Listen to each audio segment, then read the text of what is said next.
naomba nitoe maelekezo kwa taasisi zifuatazo, na kila mmoja atakayeguswa na maelekezo haya aweze kuyafanyia kazi. Moja, halmashauri vituo vya kuchakata na kutenganisha taka ili kuhakikisha kwamba taka zote zinazozalishwa zinashughulikiwa kwa njia salama na endelevu, huku zipunguza mzigo wa taka unaokwenda majalalani au kusambaa hovyo katika makazi yetu ya watu kwenye miji ikianzia kwenda mpaka vijijini.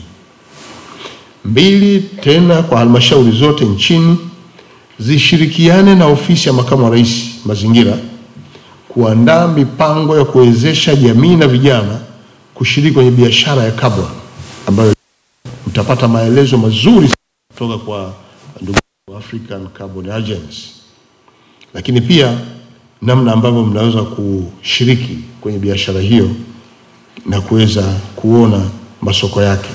Huku kwenye taka zetu ambazo zipo tukatengeneza mfumo wa taka rejea, unaitwa urejeshaji taka, recycling, ambayo pia inaleta manufaa. Unakuwa na plastiki, unatengeneza uzi na vitu vya namna hiyo. Tatu, uhamasishaji uimarishwe kwa wananchi na jamii. Hivyo ofisi ya makamu wa rais kupitia kurugenzi ya mazingira ihakikisha kwamba tunafanya kazi kubwa ya kuhamasisha wananchi kuanzisha kampeni kwa utaratibu wote ule ambao unafaa kufikisha ujumbe kwa jamii, ikiwemo na matumizi ya vyombo vya habari ili vyenyewe vitumike katika kueleza yanayojiri kwenye eneo la utunzaji wa mazingira. Na tuliagiza kila siku ya Jumamosi kuwe kunafanyika kazi moja ya mazingira, usafi kwenye maeneo ya wazi ya jumuiya, kwa maana ya hospitali, soko, vituo vya mabasi. Siku hii itumike vizuri kwa ajili ya mazingira. Nne, sekta binafsi ziendelee kuweka mifumo ya urejeshaji wa taka zinazotokana na shughuli za viwandani ili kurahisisha na kuhakikisha kwamba bidhaa zinazozalishwa haziishii kuharibu mazingira, bali ziendelee kuhamasisha uhifadhi wa mazingira. Kwa kwamba serikali ya awamu ya 6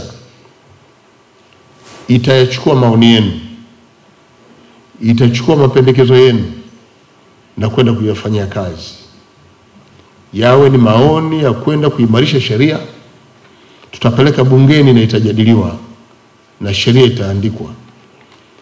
Kanuni ambazo zinatakiwa zisimamie udhibiti wa mazingira, uchafuzi wa mazingira, nazo pia zitafanya kazi yake. Kwa hiyo niwahakikishie kwamba tutachukua hatua mbalimbali, ikiwemo na kuendelea kazi ya kuhamasisha matumizi ya nishati safi ya kupikia, ambapo zaidi ya taasisi ambazo kadhaa sasa tumeanza kutumia. Hii ni moja kati ya njia ambazo tutazitumia kuhamasisha katika kuhifadhi mazingira yetu. Tuliagiza maeneo yote ambayo yanatumia upikaji wa ukataji wa miti kupata kuni yabadilishe teknolojia hiyo, na tumeanza kuona mafanikio yake. Haya ni malengo ambayo tunataka kufikia mwaka 2034 tuwe tumeshafikia zaidi ya 80% ya Watanzania wote, taasisi na mtu mmoja mmoja, kuwa wanatumia nishati safi. Tutakuwa tumeshaepukana na matumizi ya kuni. Ndugu vijana na wageni waalikwa, mkakati wa upandaji miti ambavyo nimeueleza, kazi kubwa imefanyika, lakini pia bado kuna uchomaji wa miti hiyo tunayoipanda. Je, tufanye nini? Tudhibiti uharibifu wa miti ambayo tunaipanda leo na inakatwa kesho. Ndugu wageni na vijana wetu, mkakati wa upandaji miti umesisitizwa maeneo yote, na leo nimepata nafasi ya kupanda mti kwenye eneo hili la maktaba yetu ya Dar es Salaam, ya Chuo Kikuu cha Dar es Salaam, ikiwa ndio njia ya kuanza kwenda kutekeleza upandaji wa miti maeneo yote. Ndugu vijana, wageni waalikwa, iko mipango na mikakati ambayo tumeiweka ndani ya serikali, na kupitia mipango na mikakati hiyo ya serikali kwa kushirikiana na wadau mbalimbali tumeweza kupata mafanikio kadhaa. Moja, kuweka msukumo katika ushiriki wa vijana kwenye shughuli za mazingira kwa ujumla wake, pale ambako tumehamasisha pia hata shule na taasisi ziimarishe mazingira kwenye maeneo yake. Na mfano mzuri ni eneo hili la Chuo Kikuu cha Dar es Salaam. Toka unaingia getini mpaka unafika Chuo Kikuu cha Ardhi pale darajani, unaona mazingira yake yanavutia.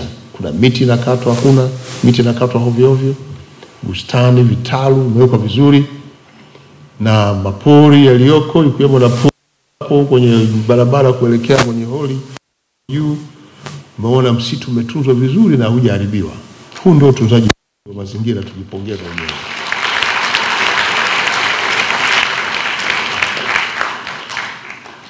Lakini mbili, tunataka pia kuimarisha uelewa wa fursa za kiuchumi kwa jamii kutumia mazingira. Leo nimepata nafasi ya kutembelea maonesho kadhaa hapa chini.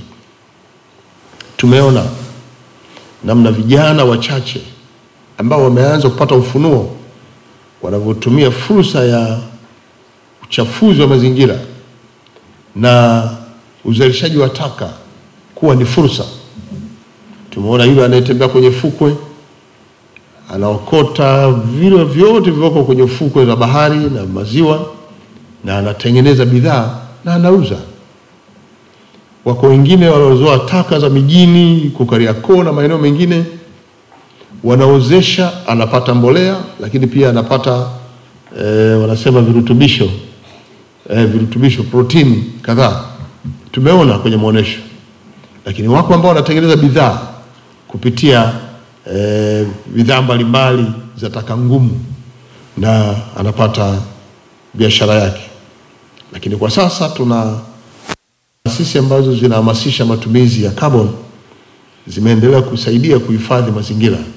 Haya yote yanaonekana kwenye maonyesho. Kwa hiyo niwasihi mtakapopata nafasi ya kupumzika, basi mwende muone, msikie, lakini pia mpate kujifunza kupitia maonyesho yale. Mkakati wa tatu ni kuwezesha vijana katika kushiriki katika biashara carbon. Biashara hii ikoje? Inaendeshwaje? Wataalamu wetu wa Africa Carbon Agency wataeleza vizuri hapa wakati wa mdahalo. Mimi nimepata nafasi ya kutembelea baadhi ya halmashauri. Nimeenda wilaya Tanganyika. Wilaya ile imeingia kwenye mradi huu wa carbon. Wanauza hiyo hewa ukaa, wanapata fedha nyingi sana kama halmashauri. Mimi nimetoa hundi, nilikabidhiwa hundi kuipa halmashauri ya bilioni 14 ya kazi ya miaka miwili tu. Bilioni 14 halmashauri ambayo wakati wote napata bilioni 2 plus bilioni 14 kwa ajili ya uhifadhi tu wa mazingira. Mdahalo huu utumike kuonyesha halmashauri nyingine kwamba fursa za uwepo wa misitu yao wanaweza kujipatia mapato ya ndani. Na watu wa African Carbon Agency, elezeni vizuri eneo hili ili wasomi waelewe, waone pia hata na feature yao wanapokuwa watumishi kwenye au viongozi kwenye vijiji vyao, misitu iliyo kwenye vijiji. Haya ni mambo muhimu ambayo tunatarajia tuyaone yawe matokeo ya mdahalo huu kupitia uwepo wenu. Lakini pia la nne ni kukuza matumizi ya nishati safi na kupikia kama njia ya kupunguza athari za mabadiliko ya tabia nchi.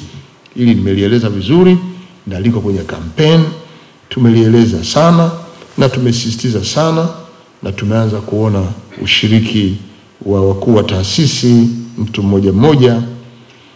Sasa wanaanza kutumia gesi na kuachana na matumizi ya kuni. Serikali imepeleka umeme mpaka vijijini na sasa tunapeleka vitongojini ili kila mwananchi kwenye nyumba yake atumie umeme badala ya kutumia kuni kuangazia huko ndani ya nyumba. Hayo yote ni mkakati wa kuhifadhi mazingira na ndio njia tunayoitumia kwa sasa kuwafikia wananchi. Usafi wa mazingira na udhibiti wa taka ni moja ya changamoto ya kimazingira ambazo zinahitaji sana kuchukuliwa hatua kadhaa tena za haraka. Nyie kama wasomi ambao ndio viongozi wa taifa hili, lazima mwanze leo kubeba hii agenda katika kulielimisha taifa hili. Na na najua wako ambao mmepita kwenye nchi za wenzetu, mmeona namna walivyotunza mazingira. Basi tumia uzoefu wenu huo mliojifunza maeneo mliotembelea kueleza katika mdahalo, na ichukuliwe kama ajenda kwa Watanzania. Kujifunza nako ni njia mzuri. Takwimu zetu sisi zinaonyesha kwamba takriban kiasi cha tani milioni 14.4 hadi tani milioni 20.4 za taka ngumu zinazalishwa kila siku katika miji mikuu na majiji ambayo tunayo hapa nchini. Ni wastani wa 50% tu ya taka zinazozalishwa ndio tunamudu kuzikusanya. Sasa je, uzalishaji huu tunaupunguza kwa kiasi gani? Na tufanye nini tupunguze uzalishaji wa kiwango hiki? Na vile vile tunamudu kukusanya kwa 50% tu. Je, 50% nyingine inakwenda wapi? Tufanye nini tumudu pia kukusanya kwa 80% angalau 80 mpaka 90? Moja, kuanzisha kampeni ya upandaji miti ambapo imeelekezwa nchi nzima kwa kila halmashauri kupanda miti isiyopungua 1.5 milioni kila mwaka. Aidha, ofisi ya makamu wa rais imeendelea kuelimisha ama kuibua fursa zitokanazo na masuala ya utunzaji na uhifadhi wa mazingira kama vile biashara ya kaboni, urejeshaji wa taka. Sambamba na hilo, ofisi imekuwa ikiandaa kanuni, mikakati na miongozo mbalimbali ya usimamizi wa mazingira, mfano muongozo wa 3R, kwa maana kwamba punguza, tumia tena na rejeleza, wenye lengo la kuimarisha na kusimamia taka nchini. Mheshimiwa mgeni rasmi, naomba kutoa wito kwa vijana wenzangu mliokuwepo hapa na mlioshiriki katika kongamano hili kuchangamkia fursa mbalimbali ambazo zinatokana na taka. Zamani, Mheshimiwa Spika, tulikuwa tunasema taka ni uchafu, ila sasa taka ni fursa, taka ni utajiri, na taka ni suluhisho la vijana kwenye mazingira. Mheshimiwa mgeni rasmi, mwaka huu ofisi ya makamu wa rais imeandaa mkakati wa usimamizi wa taka wa mwaka 25-30. Mkakati huu wa taka utakaozinduliwa leo una lengo la kutoa mwongozo wa kuhamasisha udhibiti na usimamizi wa taka kupitia uchumi rejeshi.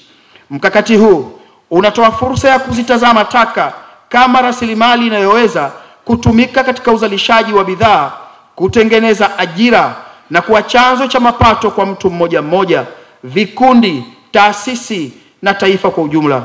Kwa namna ya pekee, ofisi inayo furaha kukualika Mheshimiwa kuzindua nyenzo hii muhimu katika masuala ya usimamizi wa mazingira, hususan usimamizi wa taka. Mheshimiwa mgeni rasmi, nichukue nafasi hii kuwapongeza na kuwahimiza vijana kuendelea kushirikiana na serikali katika kutumia ubunifu wao wa kuzibadili changamoto mbalimbali ili ziwe fursa, kama vile changamoto za uhifadhi na usimamizi wa mazingira.